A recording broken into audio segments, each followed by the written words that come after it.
Alright, so this is the first episode of Head to Heart.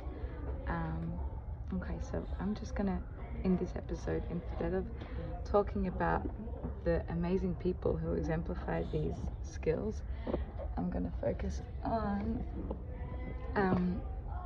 just reading the skills and discussing what they look like.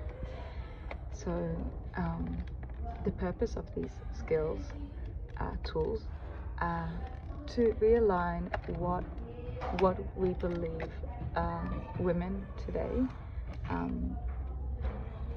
what life attitudes they can have to help them live the best life that they can live, the most connected life to their souls, the most connected life to God, the most healthy relationship life. And instead of us focusing on certain values that have been sold by Western culture, like instant gratification, or like me being able to receive my rights, focusing on different attitudes which are encouraged in Torah and encouraged by our great role models from the Torah. Okay, so this is a new form of feminism, in a way, a new form of unlocking our true values.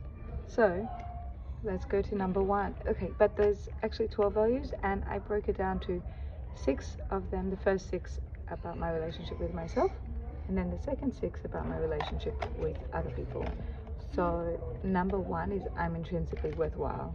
Okay, so if I am worthwhile based on my actions, then maybe sometimes I don't achieve my goals and then I become less worthwhile.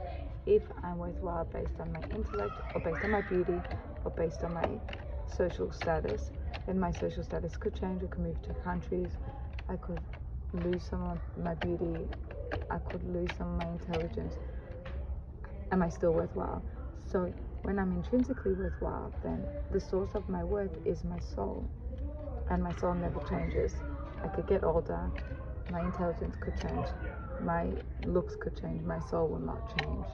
And that's why every year on Yom Kippur, on the Day of Atonement, we come to a place of purity, where we say, you know what, God, like all I really care about is my connection to you, is my deepest self, which is not dirty by sin, which returns to his Father God, and which is always lovable and loved.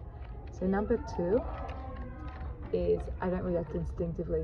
Okay, so actually in Western culture we're taught almost like that we have a right to show our feelings, and we have a right to act instinctively, reflexively, almost like the animal kingdom. So if someone bothered me, I can scream at them. Something happened that I don't like, I can scream and shout. I didn't get what I want, I can be sulky.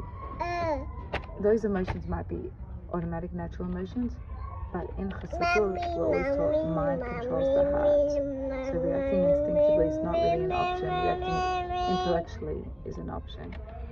So that's number 2, deciding that we're going to act with our brain motivating our heart. So even if we feel those initial feelings of frustration and anger and sadness, we can then decide to hold on to them, or we can then decide which emotion serves me better. Maybe it serves me better forgiveness, maybe it serves me better faith, and then I can log on to those emotions instead. Okay, number 3, it is a divine attribute to be happy. Okay, so similar thing in Western culture, it's taught like gratification comes from the external. If I get what I want, I'm happy. But true happiness cannot be based on my surroundings, because then it's very fleeting, and true happiness has to be long lasting. So really, if I'm a happy person, it's because I believe I have a mission and I have the tools to follow that mission, and that causes happiness. It says there's 12 Torah verses that the Lubavitch Rebbe encouraged a lot for children to sing, and it starts with Bereshit, in the beginning God created heaven and earth, and the last one is Yismach Yisrael, God, the Jewish people should be happy. And what is their happiness? That they are achieving God's pleasure. And what is God's pleasure? To bring harmony between the physical and spiritual. So every time we do a good deed, then we can be happy because we're doing our purpose. Number 5, I take ownership over what's in my domain, and I don't take ownership over what's beyond my domain. Okay, so it's so easy for especially women to try to fix the whole world. Okay, so because we're nurturers, we want to also fix the world, but if we want to succeed in our life, we also have to give space that everyone has their journey. And if I try to make decisions for everyone else, or try to force other people to see things my way, I'm not really letting them have their journey. They have their journey to discover the truth for them, and I have my journey. I can't try to be responsible over everyone else. And even if it's a child, even if it's a very good friend, I can give guidance, I can give support, but ultimately, if I'm operating out of force and control, I'm not really giving anyone tools, and I'm not really respecting their autonomy. So I want to be able to support, but not overtake someone else's choices.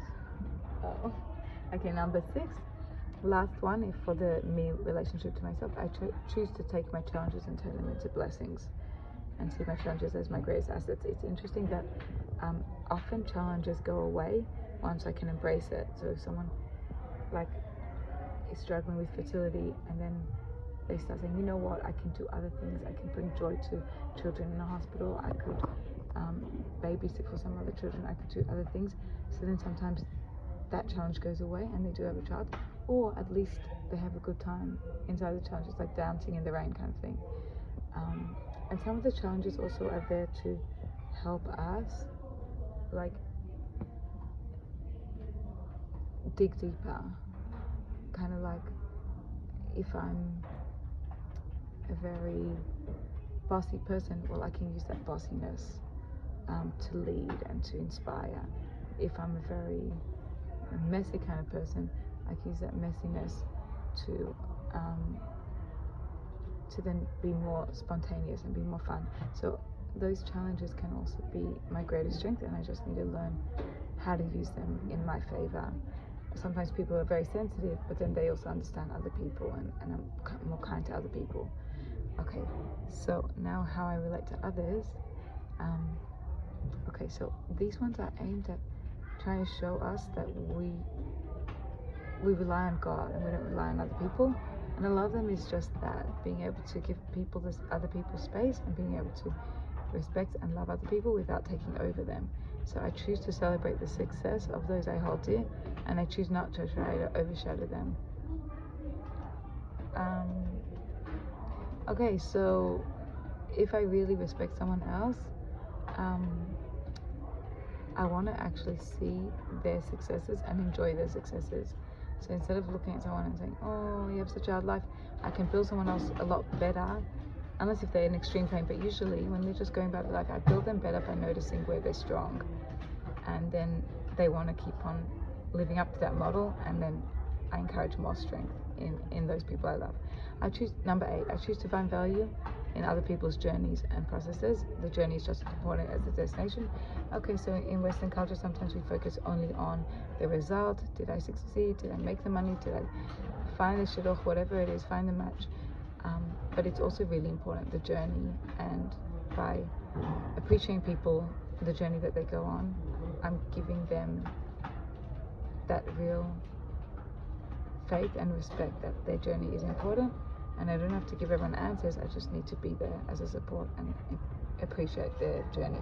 Number 9, strengthening connections is more important than the result. Okay, so if I'm trying to control other people, but I'm hurting the connection with them, then it's just not worth it, because I won a battle, I forced them to have a bath, I forced them to buy me the thing that I wanted them to buy, but ultimately the greatest asset we have with people is their trust in us and our trust in them. So building relationship, even if I lose that bath today, even if I have to wait 10 minutes, it's much better than getting my battle but losing the war.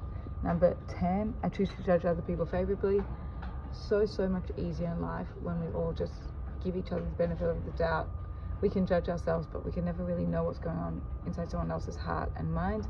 And so we want to give the people the positive, innocent until proven guilty, so that they can actually oftentimes show us that they were innocent, really. Or they had their own reasons and their own situations that caused them to behave the way they did, but we give them the space to believe that they're trying their best. They're on their own journey, they come from different culture, different nurture than us, and with different personality types. Number 11, I don't see the people in my life as tools to get my desired outcome. Okay, so when we try to get what we want from people, it's a transactional relationship. We want to build ourselves to have a deeper relationship that we love them and that we respect them because of their souls, not because of what they did us. Number 12, I choose to live with shalom. This is like the overarching theme of all of these 12 principles. But when we live with shalom, with peace, we actually open ourselves up to so much blessings. And God is called shalom. It's one of his names. The whole purpose of the world is peace, to create peace between the heaven and earth, physical and spiritual, heart and mind. And so living with peace is bringing God into our life. And that creates the bedrock for all of my success. And it also shows that I have faith in God and I don't force my way. I prefer to wait and see how God will help me achieve what would be beneficial to the world, to peace and to goodness in the world.